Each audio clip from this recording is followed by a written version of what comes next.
나는 전능하신 아버지 하나님, 천지의 창조주를 믿습니다. 나는 그의 유일하신 아들, 우리 주 예수 그리스도를 믿습니다.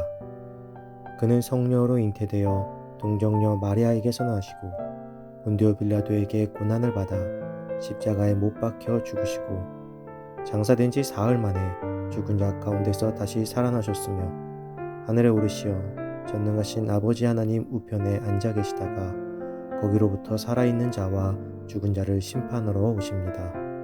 나는 성령을 믿으며 거룩한 공교회와 성도의 교제와 죄를 용서받는 것과 몸의 부활과 영생을 믿습니다. 아멘.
오늘 하나님께서 우리에게 주신 말씀은 로마서 7장 13절에서 25절입니다. 그런즉 선한 것이 내게 사망이 되었느냐? 그럴 수 없느니라. 오직 죄가 죄로 드러나기 위하여 선한 그것으로 말미암아 나를 죽게 만들었으니 이는 계명으로 말미암아 죄로 심히 죄되게 하려 함이라. 우리가 율법은 신령한 줄 알거니와 나는 육신에 속하여 죄 아래에 팔렸도다. 내가 행하는 것을 내가 알지 못하노니 내가 원하는 것은 행하지 아니하고 도리어 미워하는 것을 행함이라.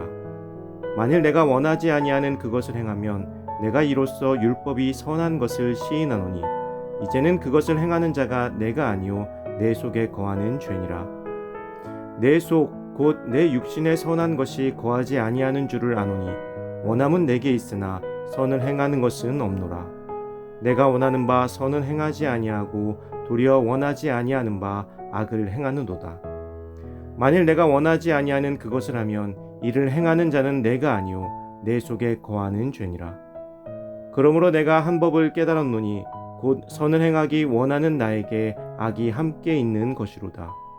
내 속사람으로는 하나님의 법을 즐거워하되 내 지체 속에서 한 다른 법이 내 마음의 법과 싸워 내 지체 속에 있는 죄의 법으로 나를 사로잡는 것을 보는도다.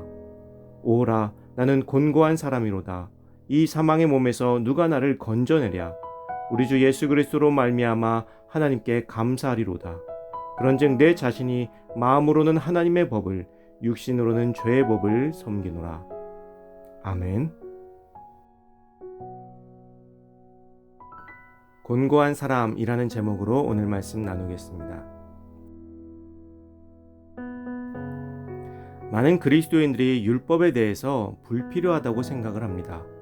그러나 정말로 율법이 아무런 소용이 없고 필요하지 않은 것이라면 모세가 율법을 받기 위해서 시내산에서 보낸 그 40일간의 시간은 어떻게 설명할 수 있을까요? 율법은 하나님의 법으로서 하나님께 온 것입니다. 거룩하며 의로우며 선한 것이에요. 따라서 사람이 그것을 마음으로 지켜 다하면 그로 인하여 살 수 있습니다. 그러나 이것을 지킴에 있어서 사람의 태도가 문제인 것이죠. 사도 바울 역시 오늘 본문 속에서 자신을 곤고한 사람이라고 탄식합니다. 오늘 사도 바울의 율법관을 통해서 율법에 대해 이해하는 시간이 되어보기를 소망합니다. 모세 시대 이전에도 죄는 있었지만 죄가 많이 드러나지 않았습니다.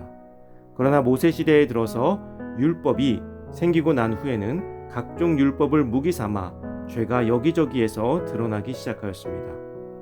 남의 것을 탐내지 말라는 말씀에 순종하면 되지만 그 말씀을 듣고 사람들은 남의 것을 탐내기 시작했습니다. 또한 스스로 탐내지 않기 위해 노력하면 되는데 다른 사람의 탐냄을 죄로 인식하고 서로 심판하기에 이르게 된 것이죠. 탐심의 노예가 되고 서로 믿지 못하는 세상이 되어버린 것입니다. 이처럼 죄는 율법의 뒤에 숨어서 사람들을 움직이기 시작했습니다. 예수님께서 공생애를 시작하시기 전 40일간의 광야 기도 후에 사단은 계명을 가지고 그것을 무기로 삼아 예수님을 공격하였습니다. 그리고 지혜로운 예수님 또한 계명으로 이것을 맞서셨죠. 이렇듯 계명은 그 사용하는 사람에 따라서 이토록 다를 수 있습니다. 또한 율법을 통해서는 자신을 지킬 수가 없습니다. 바울은 자신의 내면 세계에 두 자아가 존재함을 생생히 토로하였습니다. 곧 선을 행하기 원하는 자아와 악을 행하기 원하는 자아의 날카로운 대립이죠. 우리는 죄에 대해서 어떻게 반응하며 살아가고 있을까요? 개그맨 전유성 씨가 쓴 책이 있습니다. 그 책의 제목은 하지 말라는 것은 다 재밌다라는 제목입니다. 참으로 공감 가는 말입니다. 이상하게도 우리는 하지 말라는 것은 다 재밌습니다. 몸에 좋지 않은 것은 다 맛있죠.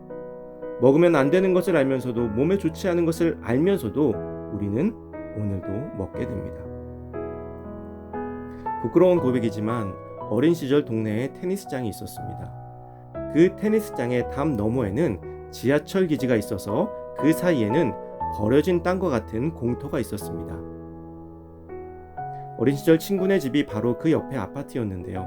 베란다에서 밖을 보다가 친구와 저는 테니스장 밖을 튀어나와 그 공터에 떨어진 수많은 테니스공을 보게 되었습니다.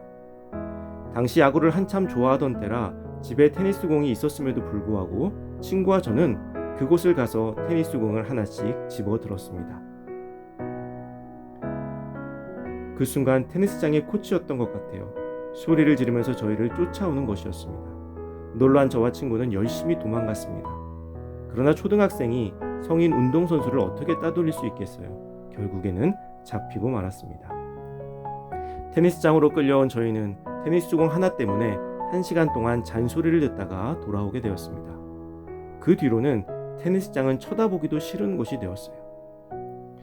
지금 생각해보면 안 되는 줄 알면서, 그리고 심지어 나도 그것을 가지고 있으면서 왜 그것을 가지고 싶었는지 이해가 되지 않습니다. 이상하게도 그 어린 시절에는 왜 남의 것이 그렇게 탐이 났던 것인지 잘 이해가 되지 않아요. 잘못된 것인지 알면서도 우리는 그 유혹을 날마다 받으며 살아갑니다. 그것이 잘못된 것이라는 것을 아는 것 가지고는 내 자신을 절대 그 죄로부터 지킬 수가 없어요. 즉, 율법을 아는 것만 가지고는 우리 자신을 지킬 수가 없다는 것입니다. 사도 바울은 누구보다도 이것을 잘 알고 있었습니다. 그래서 스스로 곤고한 사람이라고 고백하고 있는 것이죠. 예수님께서는 그 행위를 하지 않더라도 그 마음을 품는 것만으로도 죄라고 말씀하셨습니다. 그렇다면 과연 누가 율법 아래에서 자유할 수 있을까요? 아무도 율법 아래에서는 구원을 받을 수 없을 것입니다. 그래서 우리에게는 예수 그리스도의 대속의 십자가가 필요한 거예요. 사랑하는 성도 여러분, 여러분의 삶의 바른 행위를 자랑하지 마십시오. 내가 옳다, 내가 바르다라고 생각하지만 하나님은 그 마음의 중심을 보십니다. 하나님 앞에 우리의 중심은 부끄럽기 그지없는 모습일 뿐입니다. 그러므로 오직 예수 그리스도만을 의지하시기 바랍니다. 죄의 쇠사슬에 꽁꽁 묶여 사망의 골짜기로 끌려가고 있던 우리를 죄와 사망의 군대와 죽기까지 싸워서 그 피의 대가로 우리를 구원해 주신 우리 주님과 함께 사망이 아닌 생명으로 나아가는 복된 삶이 되시기를 주님의 이름으로 축원합니다.